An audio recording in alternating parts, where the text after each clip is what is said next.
on, everybody? Welcome to the Extra Reverb podcast. This is the Weekly Recon. This is our first solo episode. So the idea behind it is to talk about topics that I'm interested in, deep dive a little bit more, and also it is an effort to give you guys a little bit more content on a weekly basis. You know, we always like to have amazing guests on here, and we have had them. Sometimes things don't work out and we're unable to get them. So I want to make sure that we are getting you as much valuable content as I possibly can. So this week's topic on the Weekly Recon, I'm going to try to do one every week, is leadership under pressure, learn or get left behind. And I did a video about this earlier in the week, a little bit more short form, talking about how important it is as a leader to learn from those around you, not just people that inspire you. You want to learn from people you work with, maybe subordinates, people underneath you, people, your employees, your superiors. Everyone you can teach you something and provide value, and that's going to help your business, your personal life, your leadership be more successful. It's going to get you more respect, and it's going to propel you forward, right? So if you think you've got leadership squared away, you are in the crosshairs here. Today's mission, I want to talk about why the sharpest leaders lead their team and they lean on their team to lead their team. And if you're trying to go lone wolf, you are going to get smoked out there. I promise you, everyone can provide value. It's not difficult. So no fancy titles needed here, just some real talk about leading under pressure, being the head of a household, whether it's your employees, whether it's your children, whether it's your unit, and no matter what leadership your position and that you're in, we want to make sure that we are learning, constantly adapting. The world today is unbelievable. It's just constantly changing. Every day there's something new. There's a new innovation. Something's changing. The algorithm's updated on whatever social media platforms you're on. It is constantly changing, and we have to stay dynamic out here. We have to change or we will fail and fall behind, right? So let's dive in here. Got some good examples, got some different topics that I want to dive into. The first one is how too many leaders think that they know it all. They think they've got it all locked down. They think they're bulletproof, whether they're the senior official, whether they are the higher rank, whether they're the CEO of their company, whether they're the expert, right? They think they got it all figured out. And the fact is, no one has it all figured out. There's always something that someone can teach you. There's a fresh perspective that you can draw from, that you can learn from, that you can grow from, right? Look at some of the best leaders in history. Some of the best leaders of our time right now. They're doing their best. If they don't know something, they find the person that knows the most about that subject and they learn from them.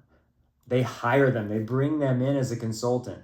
Whatever it is, they're making sure that while they might not be an expert, they're expanding their knowledge base from someone who is an expert in that specific field. And that's just invaluable, right?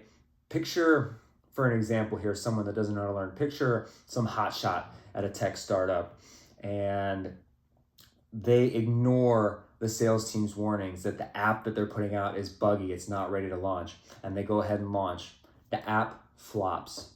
Now those people are getting laid off. Who's that on? That's on the leader that thought that they knew it all, that didn't think that they should take into account what that their staff was telling them. And sometimes as a parent, right? Another great example, we talk to our kids and we come up with a game plan. This is what we're doing this weekend. And your kids give you input, no matter how old they are. Maybe they talk about how they're feeling. Maybe they talk about not wanting to do it or wanting to do something a little bit different. Maybe your kids are a little older and they have a perspective on a more efficient way, and we tend to just want to tune them out. But maybe if we take it into account, there will be less chaos. There won't be that temper tantrum. I'm not saying we give in to every demand of our child, but we have to take into account as leaders, as heads of the household, the other's opinions, and then things will go more smoothly. That's just one example, right? Just know that you are not bulletproof. And the more you can know that, the better off you're going to be. If you cannot get that in your head, you're toast. You're toast, and you're not going to be in a leadership position for very long. And if you are, you're not going to be very well respected. So that is the name of the game. If you're going to lead people, they need to respect you. They need to value your knowledge. They need to admire you. They need to look up to you. You need to set the example. And now I want to talk about too why learning keeps us in the fight. Again, I mentioned it earlier. If you are not willing to learn, you're going to grow stagnant. And the way things are changing, the speed that things are changing now, it's just going to accelerate, and you're going to get left in the dust, and your business is going to die out, or your family, your children, they're not going to respect you. And you can demand respect, but you can't enforce respect. It's fake, and it's just not going to happen for you. They're not going to be very happy, and you're going to be feeling like the bad guy all the time. So, I mean,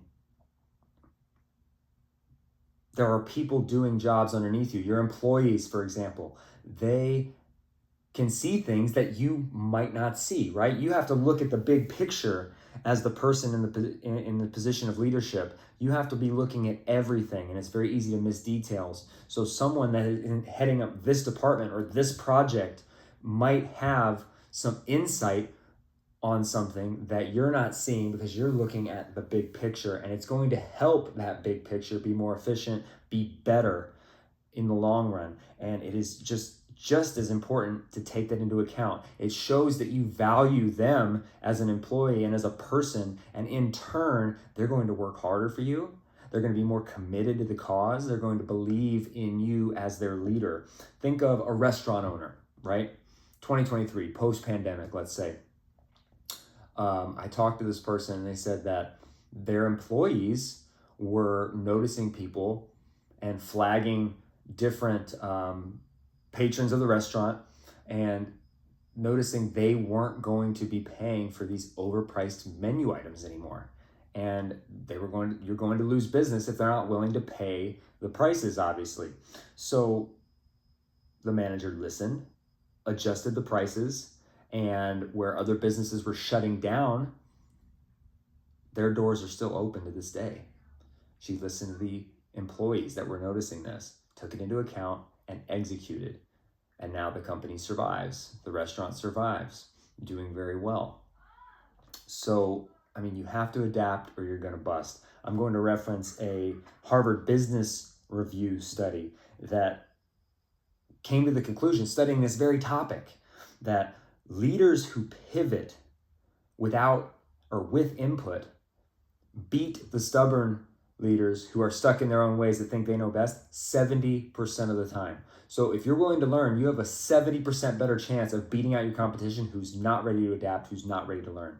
I like those numbers, okay? The 30% of the time, I would like to see how successful they were. Maybe they didn't fail. I'd like to see the criteria a little bit more on those 30%, but 70% is a very high number.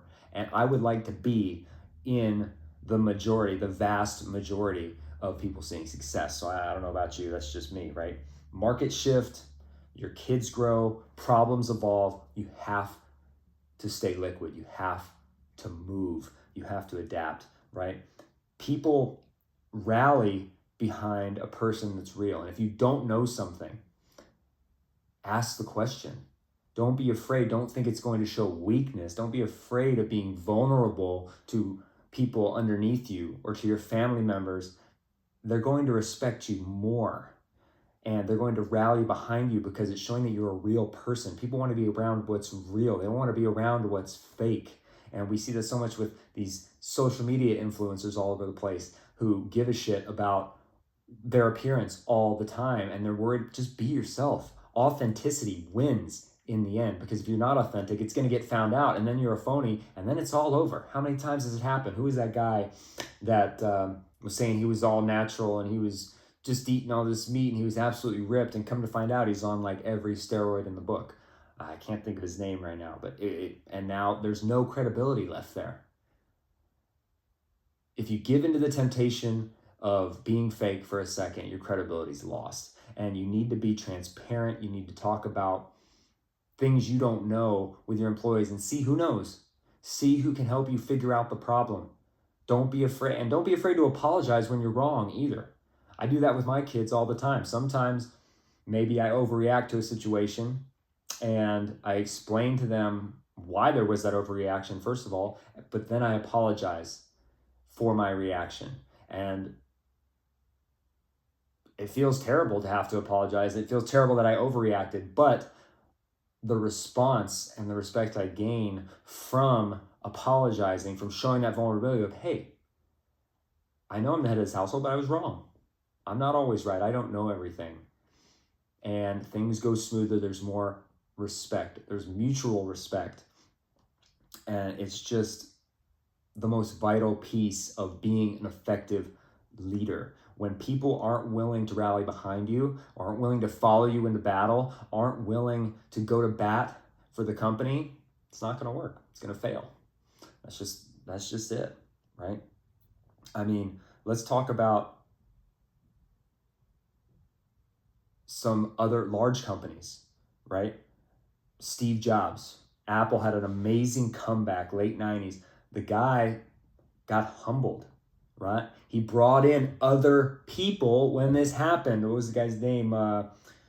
Joni Ivey, right? I think this is his name, Joni Ivey. Yeah, he listened. He listened to that guy. And as a result, we have the iMac, the iPod. The empire is built, and now it's some of the best products on the market, stemming from his humility and his ability to say, hey, I need a fresh perspective here. And if he ignored them, Apple might be a footnote right now in the community, right? Another great example, I was talking to someone, single mom, struggling with a moody teenager, right? Asked the kid's friend, hey, what's going on? Why the moodiness all of a sudden? And then she learns it's school stress. It's not the attitude. So now she doesn't have to get angry. Hey, why are you giving me attitude? You grounded, add to the stress. She can go and they can fix the school stresses together, right? It's not about the individual merits, the medals, it's the results. And she's able to fix that problem with her teenager because she went looking for the answer. She didn't assume she knew it all, or didn't just had a, hey, suck it up, buttercup attitude. Now, sometimes that might be what needs to happen, but get to the root of the problem first and see if you can solve the problem with the person. It's just invaluable, right? And going forward, listening to this, I want you to understand, I want you to demand intelligence from the people around you. Demand it, right? Ask questions. What am I not seeing? Every meeting, every mess up. What am I not seeing? What needs to be brought to my attention? What can we do better? Where can we be more efficient? Get the feedback so you can make the adjustments, so you can make the work environment happier, so you can make the home a happier environment, a safe environment for your family, so your troops feel more secure going into a forward area. It's very simple. it just, right? The other thing we can do, I want to call out the person who might be the odd man out, right? Find who disagrees with what you're doing and make them spill the beans on why. Hey, why don't you agree? What insight do you have here? And see if it's valid. See if there's something there that maybe you're missing, that this person is seeing because of their unique perspective, right? Get that on your radar. The other thing too, don't limit it to just people around you getting their input, because they're in the same boat. You're instilling, by doing this, first of all, you're instilling leadership in the person around you, right? You're by showing vulnerability, by asking questions, by coming to other people underneath you as a leader, you are showing them how to lead. You're giving them leadership opportunities underneath you so that they're learning to be a good leader, so that way, if a situation arises and you're not available or a quick decision needs to be made under pressure, they can make that decision because they aren't afraid to be a leader themselves. And they know what needs to happen because you've been an open book, and they respect you and they know that you've got their back, and it's a mutual respect thing, right? But also grab insight from anywhere. Listen to podcasts. You don't have to listen to this one. I think there's some valuable information here. I hope that you find some of this information valuable. If you don't, that's fine. Find podcasts that you think have value into what you're looking for, an answer that you need, right? Talk to neighbors. When you're talking to neighbors, casual conversation. Maybe the barista at your Starbucks, don't drink Starbucks, but if you do, maybe the barista has a good point about something. Maybe it's not directly applied and you're not having direct conversations about your business with the Starbucks barista, but maybe they have something else that can be applied. Maybe it's something in their life that they're telling you, or something personal. You guys have a conversation, but it can be applied to your business, or it can be applied to your family, or you can stray away from it in your family if it's something that may not be positive, because there's obviously some negative stories too, right? And then just own it. Own the unknown out there. Say, hey, guys, I'm blind here. Help me lock it down. Who's got eyes on the problem? Who's got eyes on a solution? Bring it to me. Let's make this happen. Let's work it out. Again, instilling leadership in the team around you is just so invaluable, right?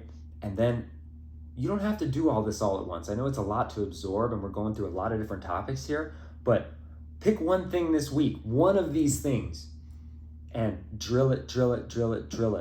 Try to get better at that craft, right? That's what good leaders do. They continue to improve. They lead by example. You can't demand things of others that you're not willing to do yourself.